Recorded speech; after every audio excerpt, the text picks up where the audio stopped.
ഞാൻ ഓർത്തഡോക്സ് സഭയിലെ ഒരു വൈദികനായിരുന്നപ്പോൾ സാത്താൻ ഒരു പേഴ്സൺ ആണെന്ന് ഞാൻ വിശ്വസിച്ചിരുന്നില്ല. അതൊരു ചെറിയ എന്തോ ഒരു ശക്തി.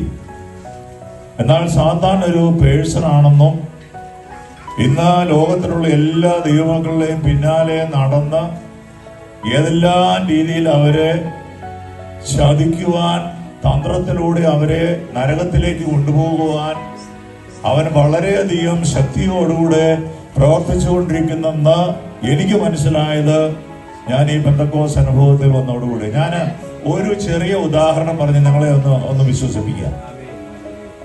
എൻ്റെ പിതാവ് ഒരു ചെറിയ മദ്യപാനിയായിരുന്നു. ഞാൻ ജനിക്കുന്ന സമയത്ത് ഞങ്ങൾക്ക് സ്വന്തമായി വാഹനങ്ങളൊക്കെ ഉണ്ടായിരുന്നു. പക്ഷേ പിതാവിൻ്റെ മദ്യപാനം അതെല്ലാം നശിക്കുവാനായിട്ടിടയായി. എനിക്ക് 8 വയസ്സുള്ളപ്പോഴാണ് എൻ്റെ പിതാവ് മരിക്കുന്നത്. പക്ഷെ മരിക്കുന്നതിന് മുൻപ് പിതാവ് മാനസാന്തരപ്പെട്ടാണ് മരിക്കുന്നത്. പക്ഷെ ആ സമയമായപ്പോഴേക്കും ഞങ്ങളുടെ സാമ്പത്തികമായ അടിത്തറയെല്ലാം അങ്ങ് തകർന്നു പോയിരുന്നു. പിന്നീട് എൻ്റെ മാതാവ് ഒത്തിരി കഷ്ടപ്പെട്ടാണ് ഞങ്ങളെ ഓരോരുത്തരെയും വളർത്തിയത്. അന്ന് ഞാനൊരു തീരുമാനമെടുത്തു, മരിക്കുന്നവർ ഞാൻ മദ്യപിക്കില്ല. ഞാൻ ഈ നിമിഷം വരെ മദ്യപിച്ചിട്ടില്ല. ഒരു തുള്ളി മദ്യം പോലും ഞാൻ ഈ നിമിഷം വരെ കുടിച്ചിട്ടില്ല. ഞാൻ വലിച്ചിട്ടില്ല. ബിയറിന്റെ ടേസ്റ്റ് എന്താണെന്ന് പോലും എനിക്ക് അറിഞ്ഞുകൂടാ. ഞാൻ പലപ്പോഴും പിശാചിനെ വെല്ലുവിളിച്ചിട്ടുണ്ട്. ഇന്ന് നരകത്തിലുള്ള മുഴുവൻ പിശാചുക്കള് ഒരുമിച്ച് ചേർന്ന് എത്ര പാടുപെട്ടാലും ഞാൻ മരിക്കുന്നവര് ഒരു തുള്ളി മദ്യം എന്നെ കൊണ്ട് കഴിപ്പിക്കാൻ അവർക്ക് സാധിക്കുകയില്ലെന്ന് ഞാൻ സാത്താനെ വെല്ലുവിളിച്ചിട്ടുണ്ട്. ഞാനത് പറഞ്ഞത് വേറെ ഒരു കാര്യം പറയാൻ വേണ്ടിയാണ്. അങ്ങനെ ജീവിതത്തിൽ ഇന്ന് വരെ മദ്യം കഴിക്കാത്തതായ, പുകവലിക്കാത്ത, ഒരു തരത്തിലുള്ളതായ മയക്കുമരുന്ന് ഉപയോഗിക്കാത്ത ഞാന് എന്റെ ഓരോരുത്തർ ജീവിതം ഉപേക്ഷിച്ച് പെന്തക്കോസ്ത് വിശ്വാസത്തിലേക്ക് കടന്നു വന്ന ആദ്യ സമയത്ത് 1993 തിരുവല്ലയിലെ 20 പേരൂർ എന്ന് പറയുന്ന ആ സ്ഥലത്തൊരു കൺവെൻഷൻ പ്രസംഗിക്കാൻ പോയി. അന്ന് ഒരു ദേവദാസന്റെ ഭവനത്തിൽ താമസിച്ചു. പോരാൻ നേരത്തെ അദ്ദേഹം എനിക്ക് സ്വോത്രകാഴ്ച തന്നു. അപ്പൊ എനിക്ക് തിരുവല്ലായി വരണം. ഞാൻ അതിരാവിലെയുള്ള ബസ്സിൽ ഞാൻ കയറി.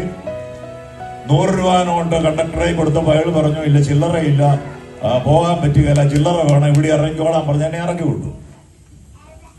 അങ്ങനെ ഞാൻ ഇറങ്ങി അവിടെ നിൽക്കുന്ന സമയത്ത് ഇത് കണ്ടുകൊണ്ട് വന്ന ഒരു മനുഷ്യൻ എന്നോട് ചോദിച്ചു, എന്താ ബസ് എന്ന് ഇറക്കി വിട്ട? ഞാൻ പറഞ്ഞു, തിരുവല്ല വരെ പോകാനായിട്ട് എന്റെ ഈ ചില്ലറയില്ല, അതുകൊണ്ട് 100 രൂപയാണ് കൊടുത്തത്, അതുകൊണ്ട് ചില്ലറ എന്നാലേ കൊണ്ടുപോകുള്ളൂ എന്ന് പറഞ്ഞ് എന്നെ ഇറക്കി വിട്ടതാണെന്ന് പറഞ്ഞപ്പോൾ ഇദ്ദേഹം എന്നോട് പറഞ്ഞു, നേരെ ഓപ്പോസിറ്റ് കാണുന്ന കള്ള് ഷാപ്പിൽ ചില്ലറ കിട്ടുന്നു. ഞാൻ നോക്കുമ്പോൾ TS നമ്പർ ഒരു കള്ള് ഷാപ്പ് അവിടെയുണ്ട്. എന്നാൽ അവിടെ പോയി ചില്ലറ മേടിക്കാമല്ലോ എന്നോർത്ത് ഞാൻ ഈ കള്ള് ഷാപ്പിലേക്ക് പോകാനായിട്ട് ഒരുങ്ങുമ്പോൾ ഒരു 10-20 പാസ്റ്റർമാരും ദൈവമക്കളും കൂടെ നേരെ എന്റെ മുന്നോട്ട് നടന്നു വരിക. ഞാൻ അന്ന് വരെ കാണാത്ത ദൈവദാസർക്ക് വരാം. ഞാൻ ഇന്നറിഞ്ഞത്, എന്റെ ദൈവമേ, ഞാനെങ്ങാനും ആ കള്ള് ഷാപ്പിൽ കയറി ചില്ലറ മേടിച്ചിരുന്നെങ്കിൽ പിറ്റേ ദിവസം പുതുപ്പള്ളി അച്ഛൻ വൈകുന്നേരം തകർത്ത് പ്രസംഗിച്ച് രാവിലെ അടിച്ച് പൂക്കുറ്റിയായി വരുന്നെന്ന് പറഞ്ഞ് എന്നെ ഈ പെന്തിക്കോസ്തുകാർ വെച്ചേക്കുമായിരുന്നു. സാത്താൻ ഉണ്ടെന്ന് ഞാൻ പഠിച്ച അന്ന്. അവര് എതിലെയാ വന്നതെന്ന് എനിക്ക് അറിഞ്ഞു. സ്തോത്രം. കാരണം ഞാൻ വന്നതുകൊണ്ട് എന്നെ അവർക്ക് എല്ലാവർക്കും അറിയാം. ഈ കഥകളിക്കാരനെ എല്ലാവർക്കും അറിയാം. കഥകളിക്കാരനെ ആർക്കും അറിഞ്ഞുകൂടാ. കഥകളിക്കാരൻ ആരെ അറിഞ്ഞുകൂടാന്ന് പറഞ്ഞതുപോലെ എന്നെ പല ആൾക്കാർക്കും പല സ്ഥലത്ത് പോയി പ്രസംഗിക്കുന്നതുകൊണ്ടറിയാം. ഞാൻ പെട്ടെന്ന് മുന്നോട്ട് വെച്ച കാലിൽ തീയെ ചവിട്ടുമ്പോൾ വലിക്കുന്ന പോലെ ഞങ്ങൾക്കൊന്നും അറിയാതെ പുറത്തോട്ട് മാറുക. പിശാച് ഉണ്ടെന്ന് പെന്തക്കോസ്തിൽ വന്നതിന് ശേഷം എന്നെ ആദ്യമായി ബോധ്യമാക്കിയ ഒരു സംഭവമാണ്. ഞാനിത് ഇതുവരെ ഒന്നും പറയാത്തൊരു കാര്യം. ഇന്ന് ഞാൻ നിങ്ങളോട് പറഞ്ഞത്, ഈ 7 ദിവസം പ്രാർത്ഥനയാലും ഉപവാസത്താലും മുന്നോട്ട് പോയ നിങ്ങളുടെ ഓരോരുത്തരുടെയും ജീവിതത്തിൽ നിങ്ങളുടെ ഓരോരുത്തരുടെയും ലൂപ്പ് ഹോൾ കണ്ടുപിടിച്ച് ഇതിലേ വന്നാൽ നിങ്ങളെ തകർക്കാം, ഇതിലേ വന്നാൽ നിങ്ങളെ നശിപ്പിക്കാമെന്നോർത്ത് മുന്നോട്ട് പോകുന്ന ഈ ദുഷ്ടശക്തി, പ്രിയമുള്ളവരെ, അത് നമ്മുടെ ജീവിതത്തിന് അവസാനം വരെ നമ്മുടെ കൂട്ടത്തിൽ ഉണ്ടാവും. പക്ഷേ ദൈവജനത്തിന് പേടിക്കേണ്ട കാര്യമില്ല. എന്താ? ഈ സാത്താൻ നമ്മളെ ഒരിക്കലും നശിപ്പിക്കുവാൻ കഴിയുകയില്ല. ഇയ്യോബിന്റെ പരീക്ഷിക്കുവാനായി സാത്താൻ ദൈവത്തോട് ചോദിക്കുന്നതായ സമയത്ത് ദൈവം സാത്താനോട് പറയുന്നതായ കാര്യം എന്താ? നിനക്ക് അവന്റെ ശരീരത്തിന്റെ ഏത് ഭാഗത്ത് വേണമെങ്കിലും, അവന്റെ വസ്തുവകളിലോ ഏത് രീതി വേണമെങ്കിലും അവനെ നശിപ്പിക്കാം, എന്നാൽ അവന്റെ പ്രാണനെ തൊടാൻ ഞാൻ സമ്മതിക്കുകയില്ല. എന്റെ പ്രിയപ്പെട്ട മാതാവ് പല പ്രാവശ്യം ഒരു കാര്യം പറഞ്ഞ് ഞാൻ കേട്ടിട്ടുണ്ട്.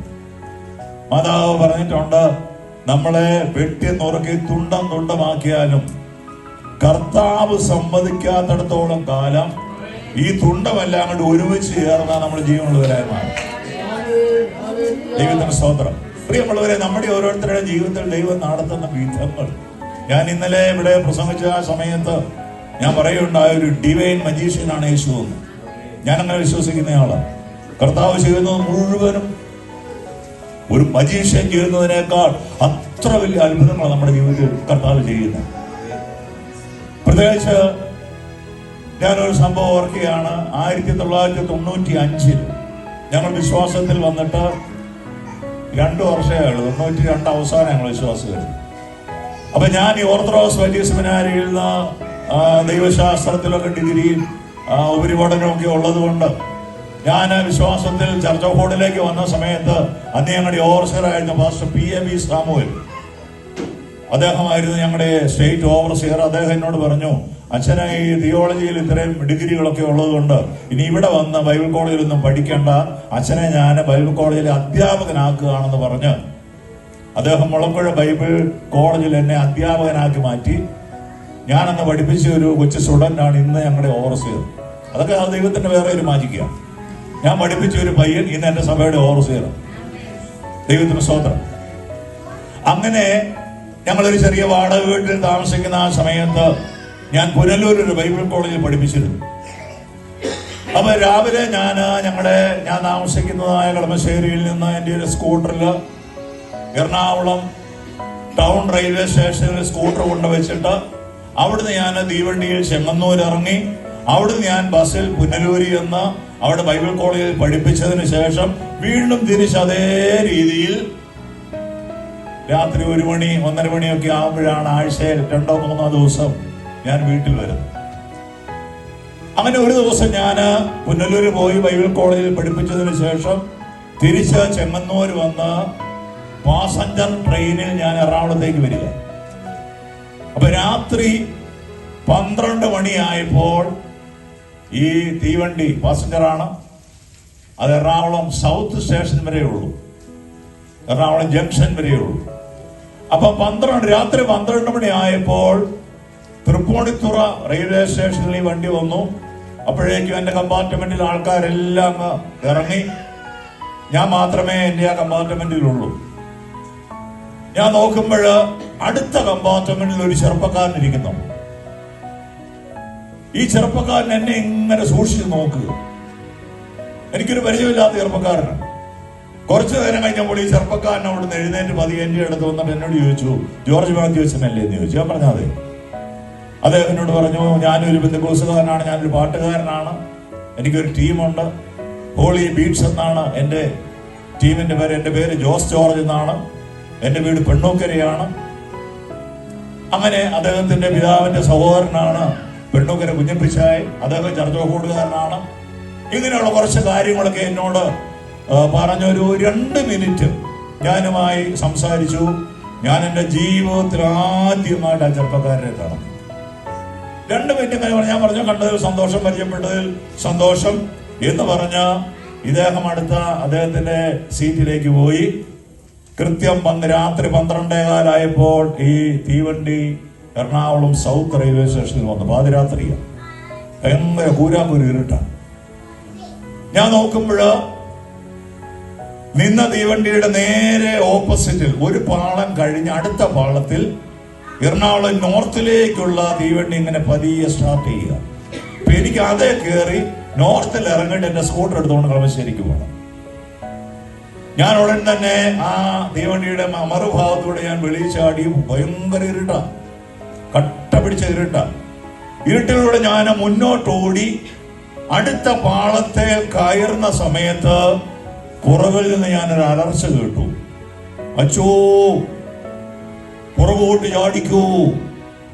പെട്ടെന്ന് ഞാൻ ഓർന്നട, അച്ചോ പുറകോട്ട് ചാടിക്കണമെന്ന് ഈ പാതിരാത്രിക്ക് വിളിച്ചു പറയണമെങ്കിൽ അത് ഞാനായിരിക്കും. വേറെ ഒരൊറ്റ മനുഷ്യൻ എവിടെയും കാണുന്നില്ല. പെട്ടെന്നൊരു ഉൾവിളി എന്ന വണ്ണം ഞാൻ നിന്ന പാളത്തെ നിന്ന് മാക്സിമം ശക്തി എടുത്ത് ഞാൻ കുതിച്ച് പുറകോട്ട് ചാടി അവിടെ ഈ റെയിൽവേ പാളം പണിയാനായിട്ട് ഇട്ടിരുന്നതായ ആ മെറ്റിൽ കൂനയിലേക്ക് നടുവൊടിച്ച് വീഴുകയും ഞാൻ നിന്ന പാളത്തിലൂടെ ഒരു തീവണ്ടി ഇങ്ങനെ പാഞ്ഞു പോവുക.